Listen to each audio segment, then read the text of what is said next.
On this day in history, we remember the remarkable individuals who shaped our world. Welcome to Who Died Today in History, where we honor their legacies. From artists to leaders, their impact lives on. If you find their stories meaningful, like, subscribe, and hit the bell to stay connected. Benito Mussolini, once the formidable architect of Italian fascism, met a violent and humiliating death on April 28, 1945. As Allied forces closed in during the final days of World War II, Mussolini attempted to flee to Switzerland with his mistress, Clara Petacci, and other fascist loyalists. Disguised as a German soldier, he was captured by Italian partisans near the village of Dongo. The following day, Mussolini and Petacci were summarily executed by firing squad. Their bodies were then transported to Milan, where they were publicly hung upside down in Piazzale Loreto, a brutal spectacle meant to symbolize the definitive rejection of fascism. Mussolini's violent death starkly reflected the challenges of his era, a Europe scarred by authoritarianism, war, and mass suffering. His downfall mirrored the collapse of fascist regimes across the continent, revealing the explosive power of popular rage against tyranny. The public display of his corpse served as both a warning and a cathartic act of national reckoning for Italians who had endured 2 decades of dictatorship.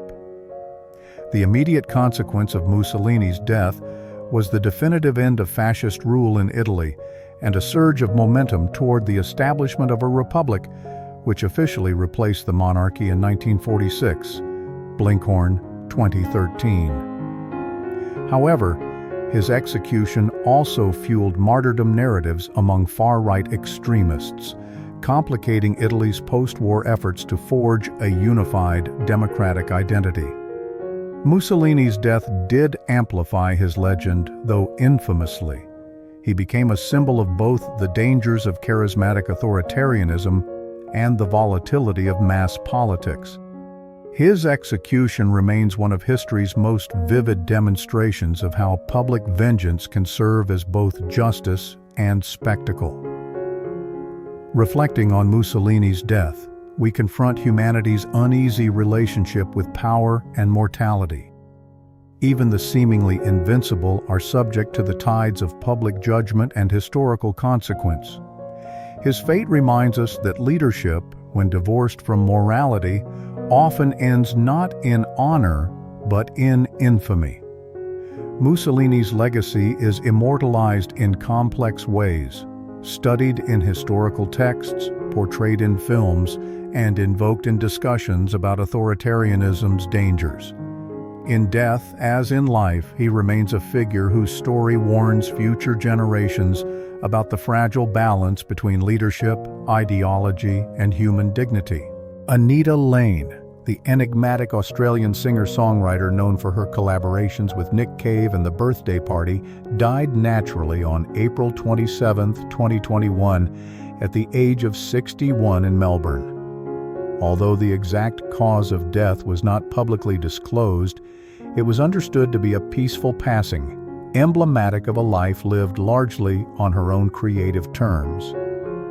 Lane's death reflected the quieter yet deeply influential struggles and values of her era, an age when artists fought to maintain authenticity amid commercial pressures. Emerging in the post-punk scene of the late 1970s and early 1980s, Lane epitomized a movement that prized raw emotion and artistic independence over fame.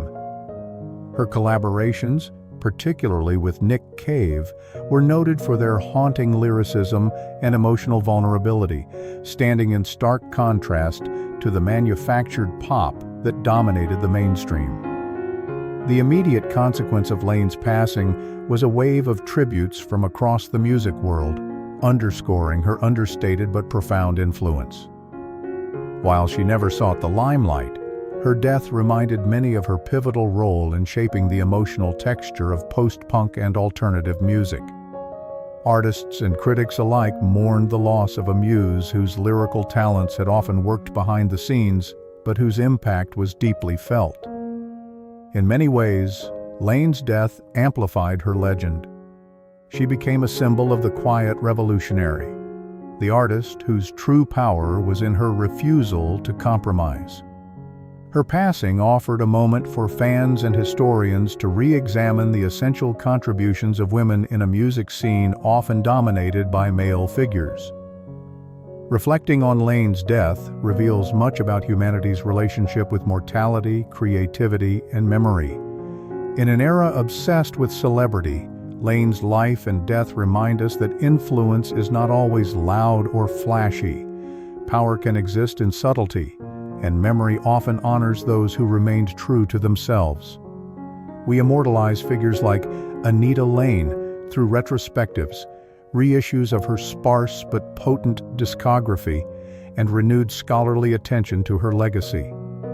Her voice, both literal and lyrical, continues to echo through the music and memories she helped shape, ensuring that her quiet brilliance will not be forgotten. Michael Collins, the American astronaut often dubbed the Forgotten Man of Apollo 11, died of natural causes on April 28, 2021, at the age of 90 after battling cancer.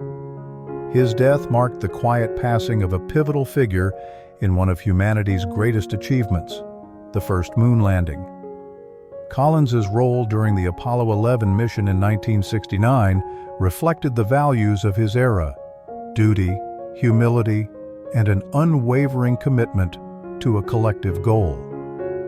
While Neil Armstrong and Buzz Aldrin walked on the moon, Collins remained alone in lunar orbit aboard the command module Columbia, ensuring the safe return of the mission's heroes. His solitary vigil, often overlooked by the public, symbolized the unseen sacrifices that underpin monumental triumphs. The immediate reaction to his passing was a wave of tributes celebrating not only his technical expertise, but also his humility and eloquence. Statements from NASA, fellow astronauts, and world leaders highlighted how Collins's sense of duty and modesty resonated across generations. While his death did not shift the course of history as dramatically as his mission had, it rekindled public appreciation for the quieter forms of heroism. Collins's death further amplified his legend, not through spectacle but through reflection. His memoir, Carrying the Fire, 1974, gained renewed readership, allowing new audiences to connect with his introspective take on exploration, loneliness, and human endeavor. His words offered an intimate glimpse into the psyche of a man who orbited a lifeless moon while contemplating Earth's vibrant, fragile beauty. Reflecting on Collins's passing underscores humanity's complex relationship with mortality and memory. We often celebrate the figures who plant flags or deliver speeches, but Collins reminds us of the silent strength behind such moments. His legacy shows that true power sometimes lies in steadfast support, not just in visible conquest. We immortalize Michael Collins through documentaries, museums like the Smithsonian's National Air and Space Museum, and in the broader narrative of space exploration. His life, orbiting silently in the void while carrying the hope of an entire planet, serves as a lasting testament to the idea that history is shaped as much by the unseen hands as by those who stand in the spotlight. Patricia Medina, the British-born actress celebrated for her roles in 1950s adventure films, died of natural causes on April 28, 2012, at the age of 92. Passing away peacefully in Los Angeles, her death closed a chapter on the golden age of Hollywood, a period marked by grand storytelling, exotic escapism, and evolving ideas about femininity and fame.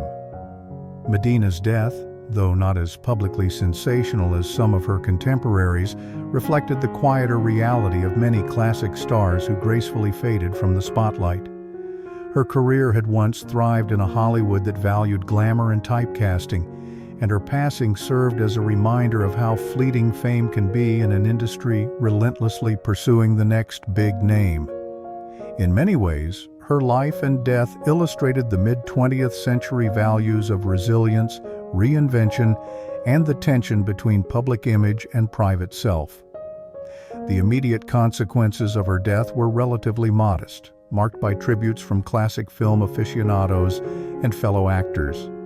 However, her passing did spark a renewed appreciation among film historians for her contributions to swashbuckling cinema and early television. Films like The Lady and the Bandit and Sangaree were revisited, highlighting her versatility and the elegance she brought to her roles.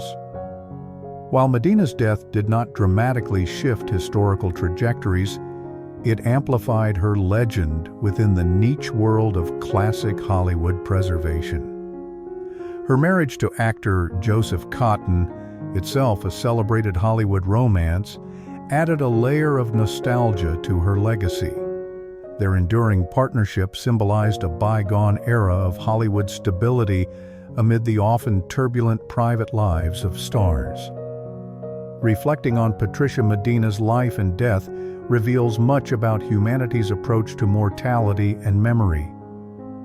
In a culture obsessed with novelty, figures like Medina remind us that history is composed not just of headline-grabbing legends, but of steady, enduring contributors to our shared artistic heritage. We immortalize figures like Medina through classic film festivals, retrospective screenings, biographies, and digital archives that keep the spirit of early cinema alive for new generations. In honoring her, we acknowledge that every era's memory is built not only by its icons, but also by those who, quietly but beautifully, brought its dreams to life. Rory Calhoun, the ruggedly handsome star of 1950s westerns, died of natural causes on April 28, 1999, in Burbank, California, at the age of 76. Having battled emphysema and diabetes in his later years, Calhoun's passing was a quiet end to a life that once epitomized Hollywood's ideal of masculine adventure. His death marked the slow fading of a genre and an era where the Western was king and movie stars projected an untamed heroic image. Calhoun's death reflected the challenges of a shifting entertainment landscape. By the 1990s, the Western, once the dominant genre, had largely been relegated to nostalgia. In his prime, Calhoun embodied the mid-20th century values of rugged individualism and resilience, often playing charming outlaws or misunderstood heroes.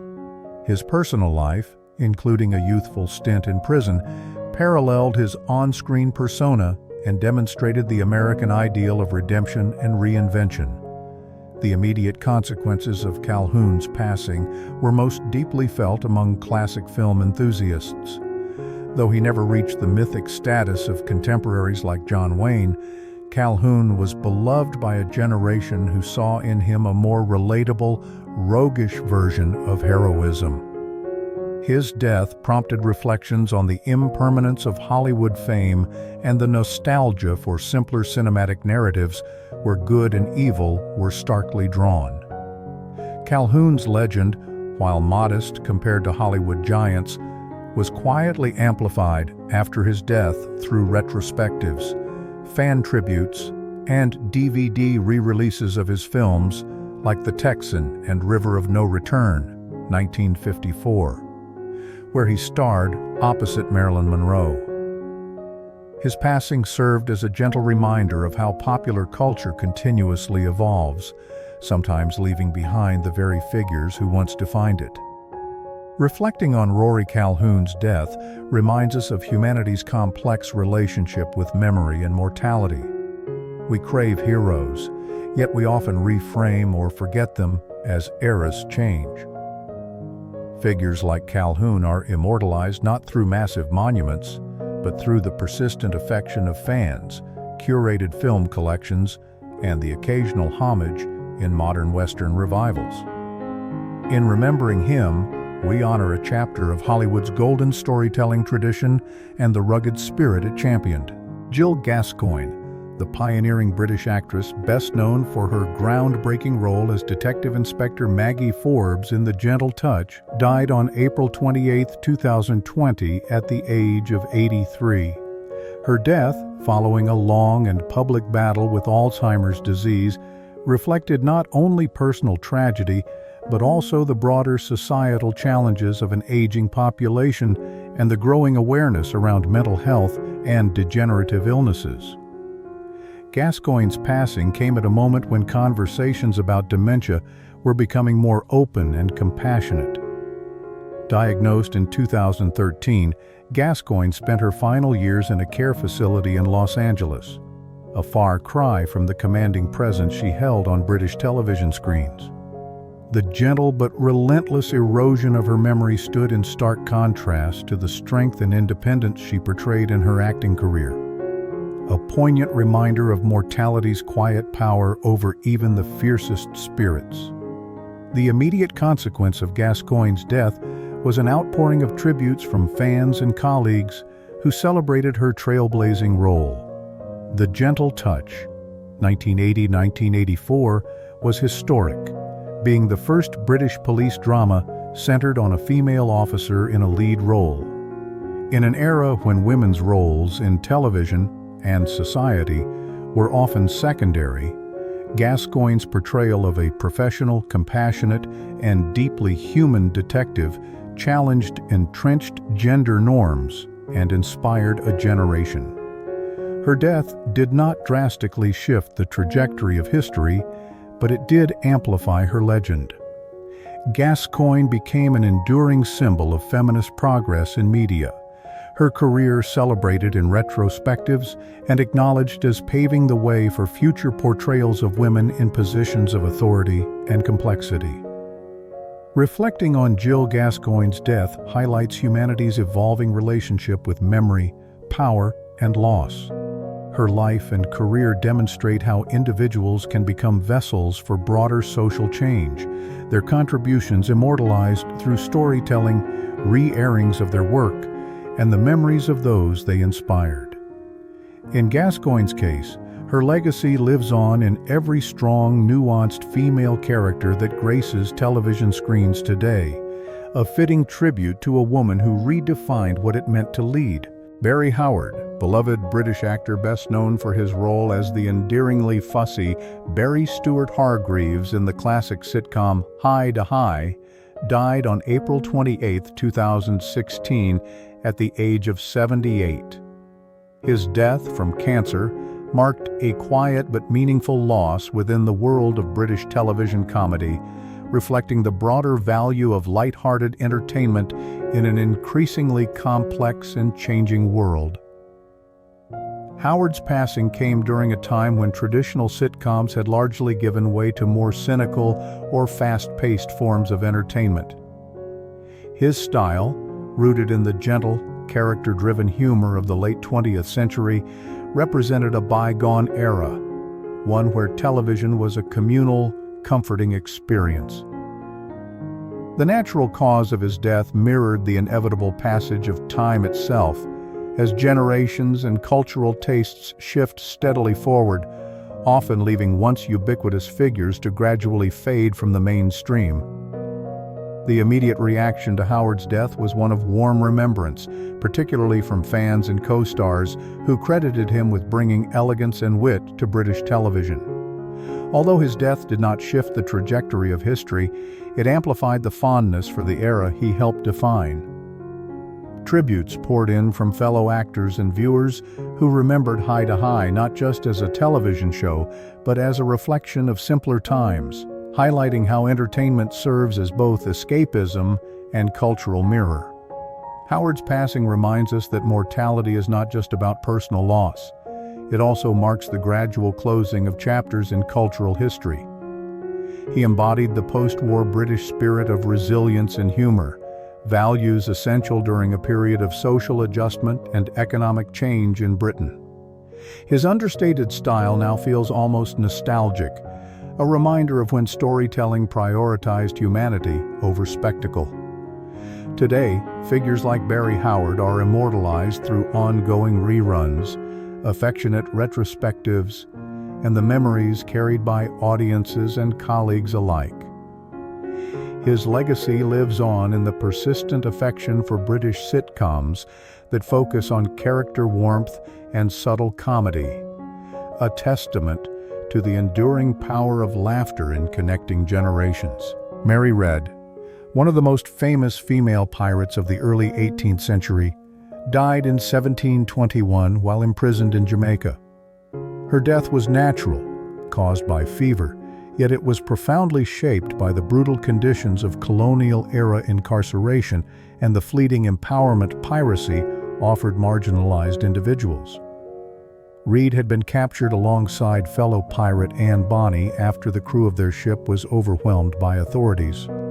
At the time of her capture, Read was pregnant, which delayed her execution. The British colonial authorities, while quick to execute captured pirates, often postponed punishment for pregnant women under the principle of pleading the belly.